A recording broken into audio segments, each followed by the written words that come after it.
Mi nombre es Jaime Ponce, soy miembro de la promoción 41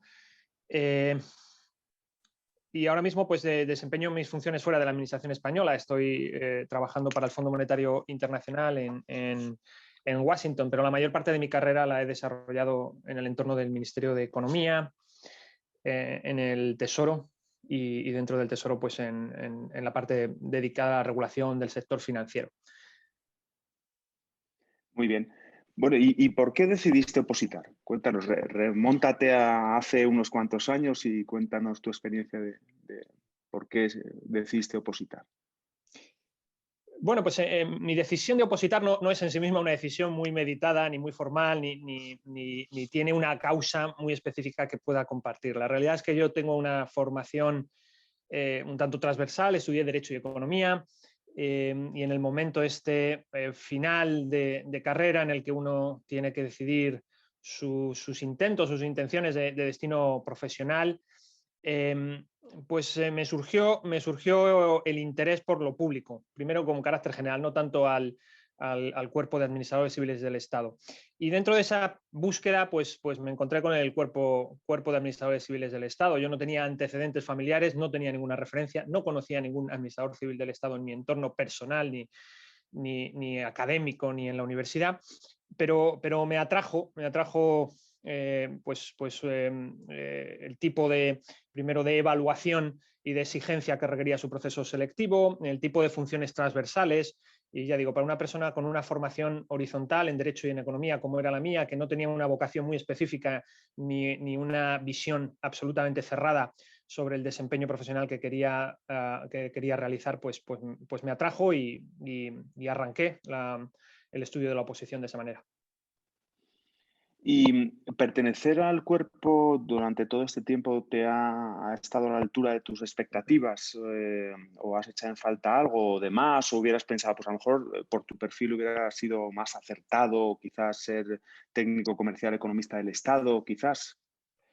Pues mira, ha estado por encima de mis expectativas, primero porque, como decía antes, mi acceso al Cuerpo Superior de Administradores Civiles del Estado no estaba basado en una visión previa de lo que eso suponía demasiado clara.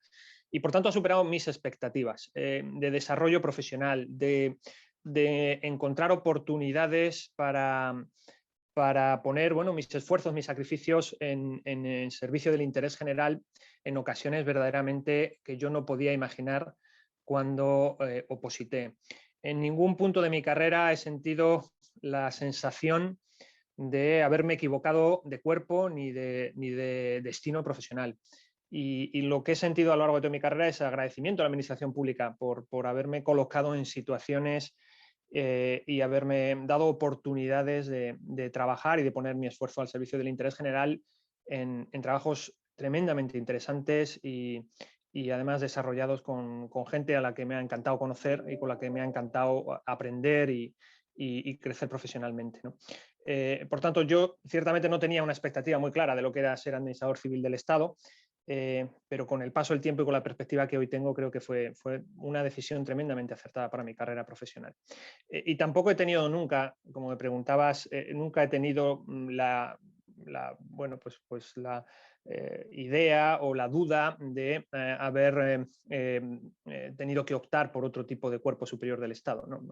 Realmente con la formación, ya digo, transversal que yo traía, Derecho de Economía, sin una idea muy clara de desarrollo profesional específico dentro de la Administración del Estado, pero sí con una vocación muy sincera y profunda de servicio público, me ha permitido desarrollarme plenamente en cosas muy interesantes y que me han ofrecido, digamos, muchísima satisfacción profesional.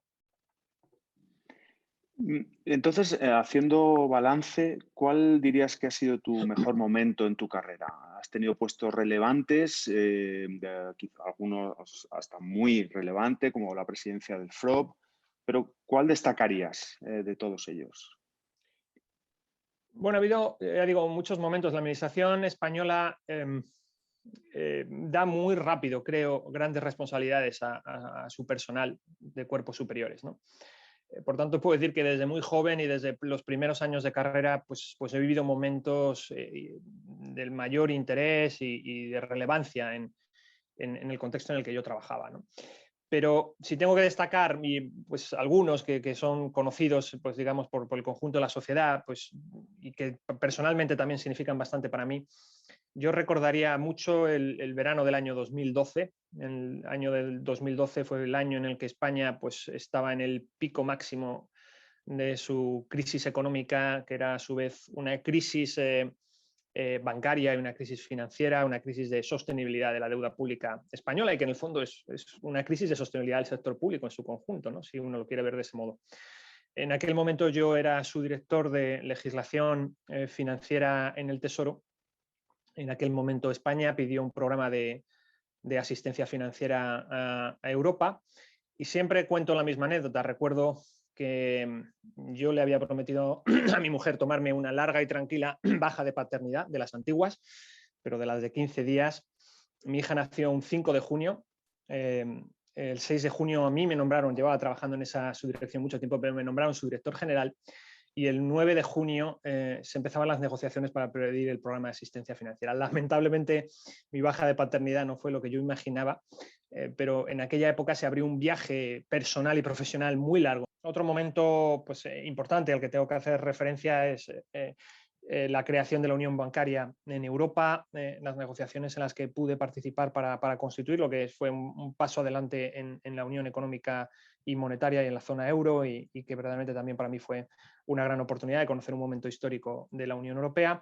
Y por último, pues tengo que hacer referencia a todos mis años en la presidencia del FROP, pues, en los que vivimos, pues, diferentes momentos de la mayor relevancia para profundizar y resolver el proceso de reestructuración bancaria que se había iniciado años antes en España, y empezar a colaborar con las autoridades europeas en materia también de resolución y reestructuración bancaria. De alguna manera, la respuesta que estabas dando anterior une con la siguiente, porque te iba a preguntar si lo podrías vincular a un momento histórico de España o de Europa, ¿no? Pero en esos momentos tan críticos que comentabas, u otros momentos que hayas visto, sobre todo cuando a lo mejor empiezas a asumir responsabilidades joven, como comentabas antes, que creo que es una experiencia que conocemos los demás compañeros y que es relativamente frecuente. La formación que adquiriste en el cuerpo, ¿no?, por la oposición y por el curso selectivo, ¿cómo te acompañó? ¿Te sirvió? ¿Te notabas con suficientes herramientas de todo tipo, relacionales, técnicas, en fin, de idiomas? ¿Puedes hablarnos un poco de esto? ¿Cómo viste aquello? ¿Te veías cojo de alguna manera o no? Sí, bueno, yo creo que uno en su carrera profesional siempre está en constante aprendizaje. Realmente las cosas en las que uno trabaja normalmente las aprende de manera definitiva trabajando, ¿no? Y asumiendo responsabilidades y estando disponible al trabajo y al aprendizaje constante. Y eso es inevitable. Por tanto, la realidad es que yo he llevado una carrera muy específica dentro de las vías de del cuerpo de administradores civiles del Estado, muy vinculada al sector financiero, económico y bancario. Por tanto, la especialización ha sido constante, el aprendizaje ha sido constante y ha sido mucho aprendizaje durante mi carrera profesional. Lo que yo valoro de un cuerpo superior o de los administradores civiles del Estado es el bagaje global, la visión de conjunto, la visión de Estado, la visión de procedimientos, de funcionamiento, la forma de ordenar, de trabajar y de fundamentar tus decisiones, y de entender cuál es el alcance largo de tus decisiones y cuál es tu papel dentro de la administración pública española y europea. Eso es determinante. Y mucho más que el conocimiento específico que uno pueda conocer de un tema de procedimiento administrativo, de un tema de turismo o de un tema económico o jurídico. Siendo eso relevante, siendo eso importante para elegir y bueno, pues pasar una oposición, la visión global, la visión de Estado, la visión del funcionamiento de las administraciones públicas y el servicio que éstas prestan a los ciudadanos es lo que creo que el cuerpo me otorgó, y que creo que debería seguir dándoselo a los nuevos compañeros que se puedan ir integrando. Ahora hablaremos un momentito de eso al final, hacia el final, me interesa mucho tu opinión. Pero antes te quería preguntar, cuando presidiste el FROB, ¿cómo se veía el servicio público desde una entidad del sector público, como como es el FROB, pero sobre todo distinta de un ministerio? Antes había sido su director de política legislativa del Tesoro, de legislación del Tesoro. ¿Cómo cambia? ¿Qué cultura distinta había en ambos ámbitos? Bueno, pues el FROP es una organización dentro del Estado pues, con una cierta singularidad por su origen. Primero es una organización joven que surge un poco de una segregación de un conjunto de actividades relacionadas con la estabilidad financiera procedente del Banco de España, que en sí mismo pues, tiene una enorme singularidad dentro de la administración pública. Tiene además la particularidad de que está compuesta por funcionarios de diferentes cuerpos, pero también buena parte de ellos procedentes del Banco de España y de otras ubicaciones públicas, pero también procedentes directamente del sector privado, que habían sido integrados en la organización, incorporados a la organización en 2012. Ese conjunto pues tenía su singularidad, pero la realidad es que era creo, una organización tremendamente ágil, tremendamente volcada en el servicio público, pero probablemente con menos apego para lo bueno y para lo malo al procedimiento administrativo tradicional, ¿no? A las vías clásicas de una CECIR, de unas limitaciones presupuestarias, limitaciones de personal, tiene una cierta flexibilidad adicional. Pero esa flexibilidad estaba muy bien utilizada para el ejercicio de unas funciones que eran muy singulares, que es, yo siempre, alguna vez me lo han oído en el FROB decir que del mismo modo que existe una unidad militar de emergencias, el FROB era una unidad financiera de emergencias, que requiere una flexibilidad de actuación, una capacitación de sus profesionales, también un compromiso de sus profesionales tremendo. Y afortunadamente para todos, el FROB estaba listo para desempeñar esa labor, ¿no? Pero sí que tenía su cierta singularidad al salir de la vía común de un ministerio. Y si ahora nos centramos en tu destino actual, en tus responsabilidades actuales en el FMI, un organismo internacional de carácter económico, ¿qué diferencias hay en esa visión del servicio público desde allí y qué diferencias tiene con la administración pública española en cuanto a funcionamiento? Vuelvo a utilizar el concepto de cultura, ¿no? ¿Qué cultura de organización ves así a grandes rasgos? Pues es muy buena pregunta, ¿no? Yo ahora en el Fondo Monetario Internacional me he incorporado pues hace unos cuantos meses, conocí a la organización desde fuera desde hace años y verdaderamente la distancia sobre la administración española que yo percibo es alta, ¿no? Hay mucha diferencia cultural.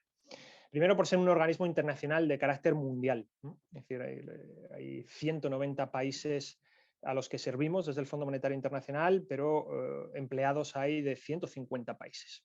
Por tanto, si empezamos por las personas, que es lo que determina la cultura de cualquier organización, pues eso ya cambia enormemente, ¿no? Por tanto, es una organización muy volcada en la diversidad, muy volcada en el reconocimiento de la aportación que cada uno desde una perspectiva diferente puede hacer. Y en ese sentido, verdaderamente también apasionante de descubrir y de ver, ¿no?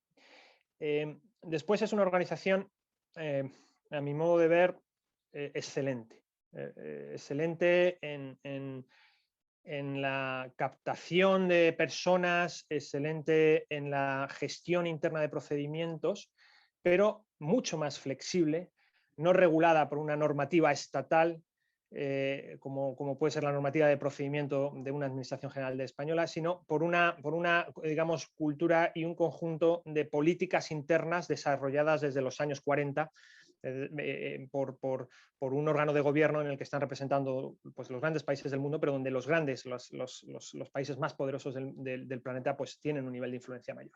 Entonces se ha generado un nivel de políticas excelentes, creo, de muy volcadas en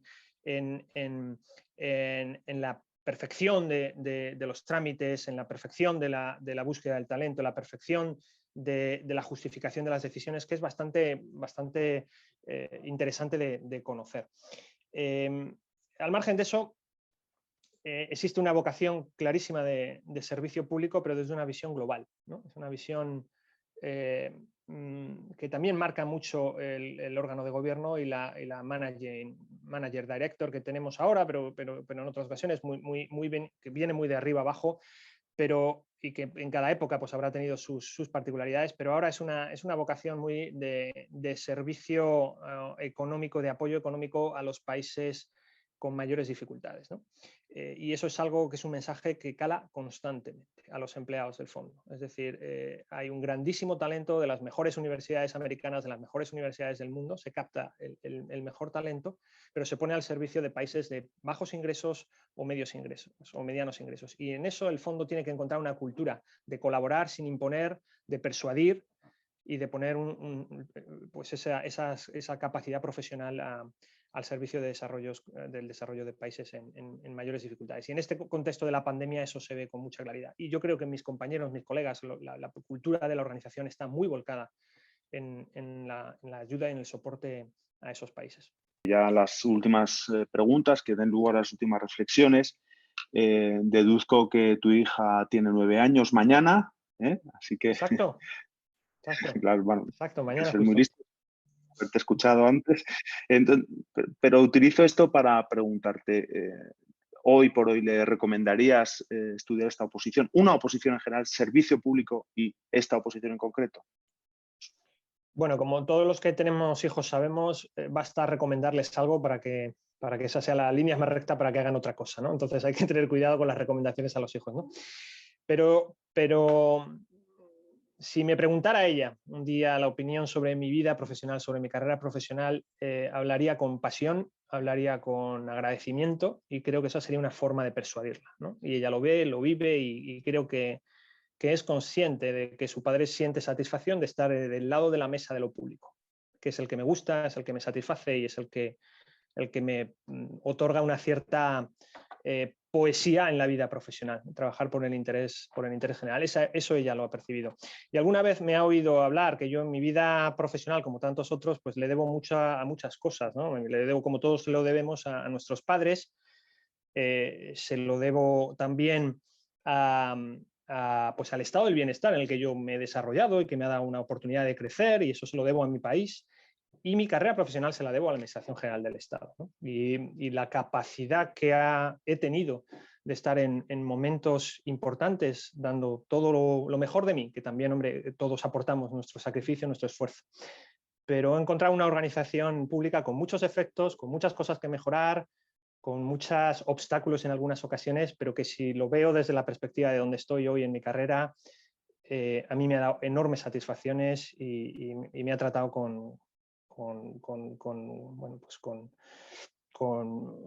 otorgándome privilegios y haciéndome sentir pues, muchas veces pues, en una situación de honor y de satisfacción por el trabajo que desempeño.